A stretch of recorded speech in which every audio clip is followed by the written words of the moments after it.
Is the bar real? Of course not. Oh, it's all I ever wanted. It's all I ever dreamed about. Late at night I used to think about what it would be like. And how stupid I was for thinking it. It's how I cheered myself up. It's the happy place I went to. I don't need food if I have it. I don't need drink if I have it. I don't need sleep if I have it. It's the comfortable bedtime story I've heard 1,000 times. What a sweet poem. I guess we should have seen this coming based on the prompt of a poignant personal memory.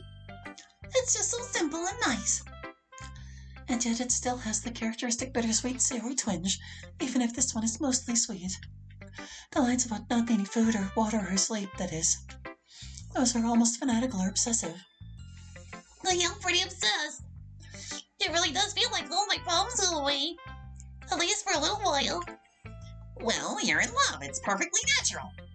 I think my favorite parts are the repetitions. They really drive home that this person is all I can think about feeling.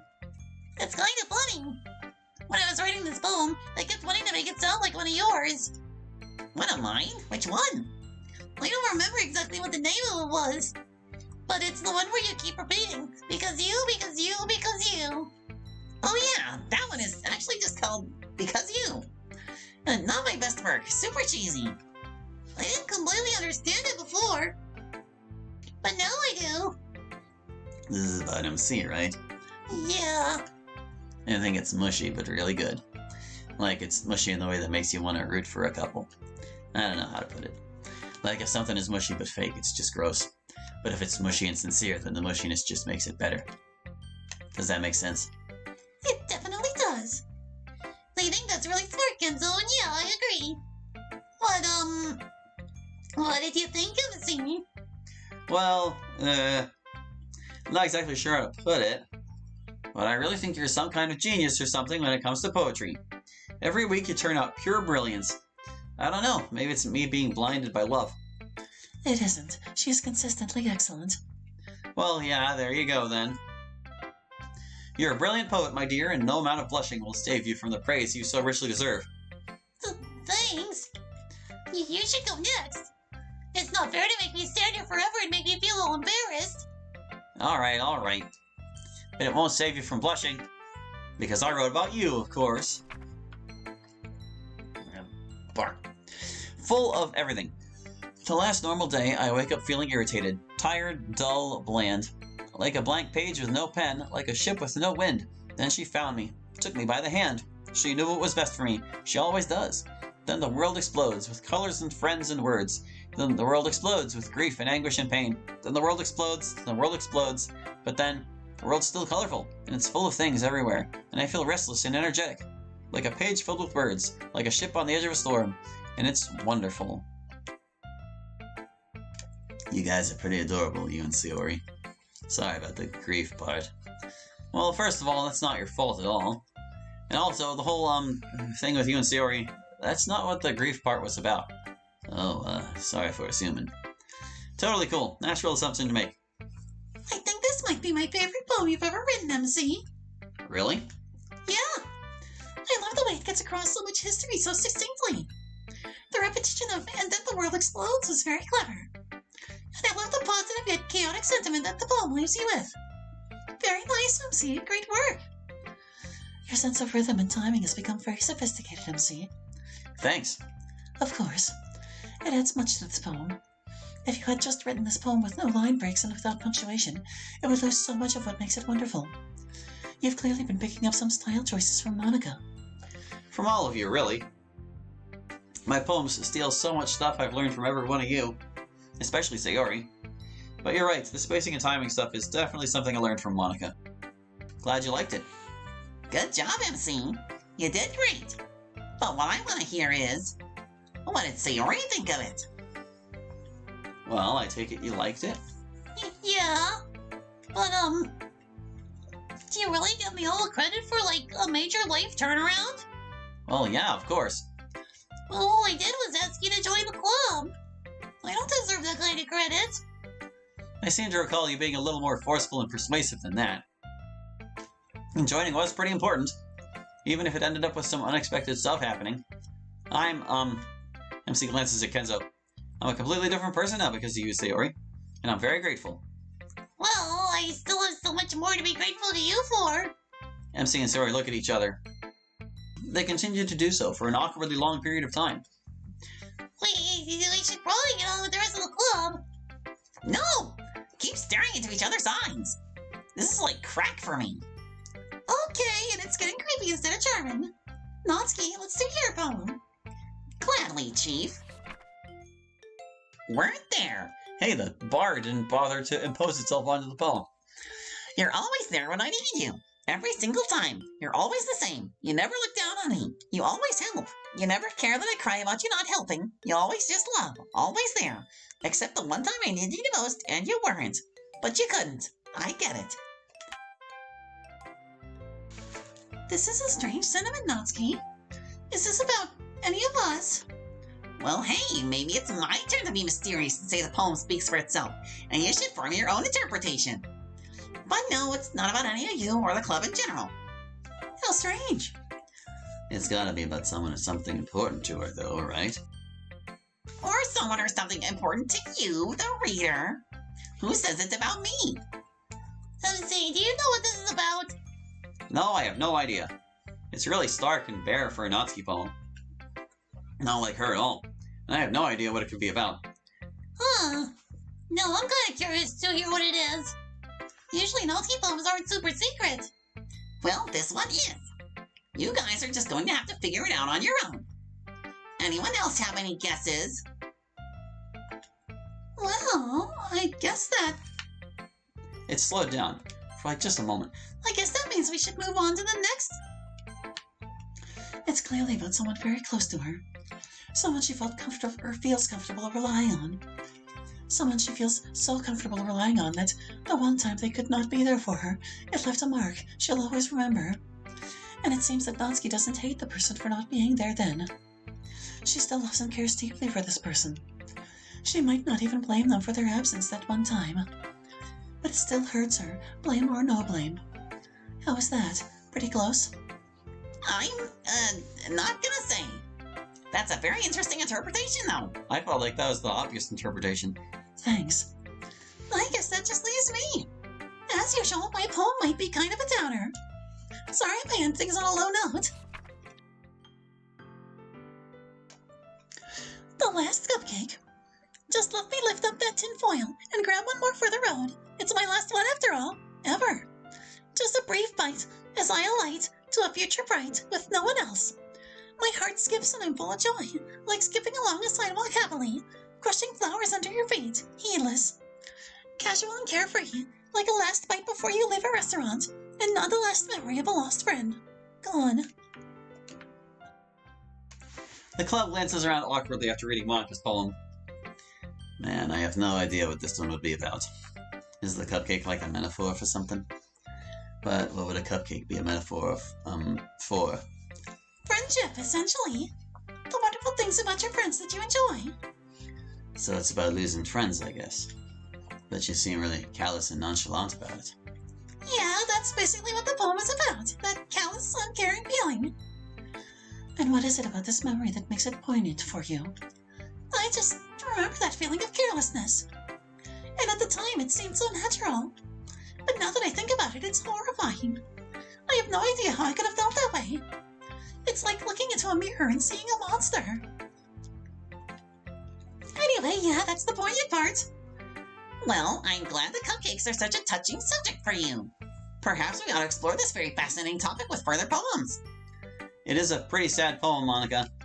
From a structure perspective, I like the little parentheticals at the end of most of the stanzas. It's like your carefree self is writing the normal stanzas.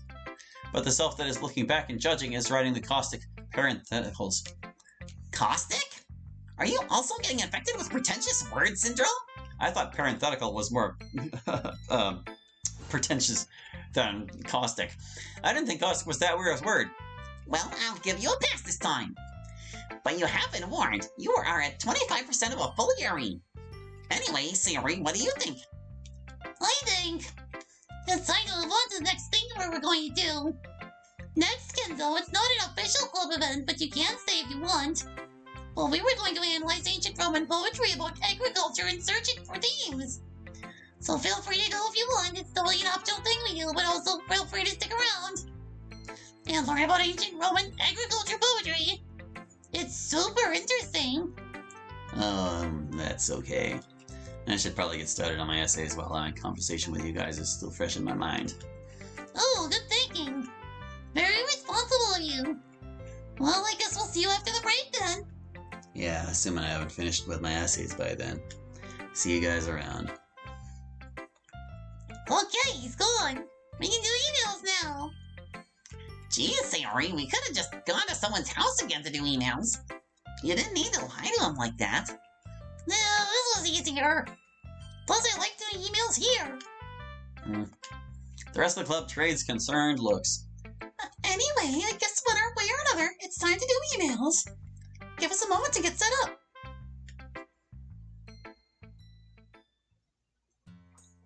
Okay, we're all set. Just as a reminder, we answer emails every week from you, the viewers in the real world. You can write to me at that place if you want to have the club answer your email. We answer as many as we can live in the club, and no matter what happens, you'll always get an answer from me. Recently, we hit a landmark. I've received over 5,000 emails from the real world from you guys. Jesus Christ. Thank you so much for writing to us. It means so much to us. And me in particular. So keep those emails coming. Well, without further ado, let's get to it. Bring up the first email. Sayori, how have you been lately? Everything with MC going well? I am having trouble thinking of a question for you. Apologies. So if you ate a cinnamon bun, would that, classify you as a cannibal? Or not? Let's see. These were all sent to us by Connor, who has written in 4. The first part is for Sayori. Hi, Connor. I'm doing alright. I think. Things with him here are going really well, though. I never knew he could be so sweet before we started going out. He's so shy, though. Anyway, I actually have eaten my fair share of cinnamon buns. More than your fair share. But I don't think that makes me a cannibal. I mean, I'm not literally a cinnamon bun, right? I guess I have a hard time understanding what I actually am. Like in the simulation and stuff, but I don't think it's an actual cinnamon bun. You're thinking about it too hard, Sayori. Yeah, probably. No, it is not cannibalism for me to eat a cinnamon bun. Let's see Connor's next question. Monica, help me out here because I am very logically confused. I am going to try and make sense of this through a question, and I hope you can help me out. How does your world setup work? In regards to reaching out to the public, when I visit you guys every Wednesday, it seems as though everything that happens in your world happens on my computer, yet all of a sudden, the email portion of the club starts and my whole perception of what's going on shifts, and my immersion breaks, which then makes me believe that you guys record everything that happened live on a central hub and allow people to download and or see what happened that day. It seems as the more logical option, but then how can you explain dialogue options? It is very confusing and doesn't make sense to me, immersion-wise. All the events that lead up to the club seem to revolve around the idea that everything that happens is on the individual player's computer.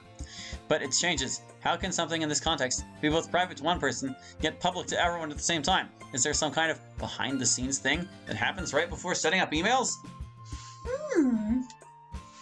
I'm not sure how to explain it. It's a virtual machine. I experience you, the player, as being present when you are playing the game. I can feel you there. And we can also access your internet, which is where I get the emails from. But as to your question as to how it can be both private and public simultaneously, it just is both. There are so many iterations of us there are as many iterations of us as there are copies of us distributed across the internet. And we experience whatever you have seen or gone through with us. Probably on different computers we have different experiences. But also, I know it's possible for us to have memories of conflicting versions of events. Like, for instance, MC separately remembers all the possible routes and endings from the original game as being true. So it's hard for me to answer your question because I can't even be sure if my own memories are real. Even of things that have happened since you arrived. It's kind of disorienting. And it may cause existential panic and a freak-out reaction in some. But eventually you learn to just kind of roll with it and life starts to seem normalish. I hope that answered your question. Natsuki, what do you think of having a Buff Suki as your companion? Maybe cooking partner? Would you like to be a Buff Suki? Why or why not? I would enjoy to see your overall thoughts on the fan-made Buff Suki character. I feel like Dimensions answered this question kind of, sort of. She's definitely a cool fan character and/or meme. It would be interesting to meet Buffsugi, that's for sure. I'd have to ask her how she got so swole. 100 push-ups, 100 sit-ups, 100 squats, and a 10-kilometer run every single day. Yeah! I'm not sure about having her around as a companion or cooking partner, though. Especially if she's some kind of angrily Hulk type. And I definitely want to be her regardless. I kind of like being small. It has its advantages. Plus, it's just who I am, you know? Actually, I'm not sure I'd want to have her around anyway, even if she's just normal me in a buff body. I probably don't want to know how irritating I seem from the outside. You know we love you, Natsuki. You're not denying that I seem irritating. Next part, Connor's emails. MC, so far while being with you guys, kind of, I don't recall seeing or hearing anything about you talking or worrying about your future, besides having a relationship with Sayori. So, what are your plans as for developing your skills and strengths to form a good job life, i.e. career? If you have somewhat of a grasp on your goals and career capabilities, then I would most definitely like to hear them. Wrong sense of hear. It's for you, MC. You too, huh, Connor? Everyone's always asking me this. Maybe it's a good thing we're in a weird time loop, because I still don't really know. I guess my plan was always just to go to college and see what happens. I kind of figured something I like to do will jump out at me. I'm obviously interested in video games, but I don't think it's realistic to plan on having a career in that field. Plus, I don't really have any skills there. Or at all. I guess if I had my way, I'd work for myself, something where I could set my own schedule. And I'd like to, I don't know, do something tangible. Not some job where I'm pushing papers around and the effect I'm having on the world is really unclear. I'd like to be able to, like, produce something, I guess. So that when I've done a job, I can look at it and go, yes, I have made this. Does that make sense? I think that's a lovely dream, MC. Oh, I thought I saw something. Does that make sense, is what it said. There you go. Very old world. Yeah, I guess it is. But I still don't have any skills that would let me do that, so I guess we'll see. Basically, I'm still trying to figure it out, Connor. Yuri, if you could pick one land animal and one sea animal as a pet, what would they be? And don't think too much of the practicality of raising certain sea life, since in a realistic setting, you are not able to adopt most sea life as an individual. Just let your imagination run wild for this question. What a wonderful question. The sea life is easy. I'm not sure if pet is the right word, but I would love to have a whale companion. I love whales. They're so wonderful and gentle. It would be amazing to be friends with one. Failing that, an octopus. Octopi are so wonderfully intelligent. I love them too. Now for the land animal, that's a trickier question. If it weren't so irresponsible, I think I'd say something like a big cat, like a lion or something. But instead I'll go with a big Burmese python. They're very large, lovable, friendly snakes. Good question, Connor. Group question 1. Oh, that's ominous. In the near future, I am looking into creating a DDLC mod about Monica and the player. It will have 3 to 5 long chapters in it. Any advice you guys got for where and how the story should go? Our time was cancelled, so that can give someone like me free reign to explore this theme. So it sounds like you want to make a mod about Monica. That was going to be a really nice mod. As to the theme or story, I mean, that really depends on what you want to write about. You should really write whatever story you think is interesting or meaningful to you. It's modding after all. Yes, like I always say, you should write for yourself first and foremost. Don't worry about what other people think. You need to write something such that, when you have finished, you will be pleased, even if no other soul ever sees your work. That is the ideal. But since some of us crave adulation more than Yuri, make sure you're careful with your writing. Keep your characters believable, and make sure your writing is sharp and clean. Nothing ruins a text-based game more than lots of writing errors. Oh, and be sure to put in consistent effort. Far more mods get started than get finished. So it's important to put in a consistent effort and get at least a little bit done every day. Yes. Phew, we're getting through this email. Thanks for sending in so many thoughtful questions, Connor. Next part. Group question 2. Any funny stories you guys have from this summer that you would like to share? Besides the events of the summer beach trip, of course, anything that involves the player not being there. Interesting. Oh, great question. Anyone have anything they want to share from the summer? Yuri got really badly sunburned near the end of the summer. She was sitting outside reading and completely forgot about the sun. Her arms were really badly burned. That's kind of surprising. I don't know why she would be out in the sun with her arms exposed. They were like glowing red. Yeah, you could feel the heat if you held your hand over her arms. Did that burn heal up okay, Yuri? Yes, it started peeling right before school. And, Yuri, you don't need to talk about it if it freaks you out. New topic. I'll tell you my favorite story from the summer. And this was when we were at the aquarium. I was walking by an exhibit. And who do I happen to see but Sayori and MC being all unbearably cute and shit? They were all like, oh, come over here, look at this cool fish. And the other one would run over. It was cliche, yet adorable. Anyway, I'm watching them go up to this one exhibit, and they don't know I'm there. It has these fish in it called kissing fish, and the fish are always bumping their lips together like they're kissing. And Sayori points and laughs, and MC laughs back, and then they whisper to each other for a while in a giggly way. And then MC pecks Sayori on the lips, and she turns red and starts laughing really hard. Friends, it was truly diabetic. I, didn't realize anyone else was watching that. we weren't really paying attention to our surroundings, were we? We sure weren't.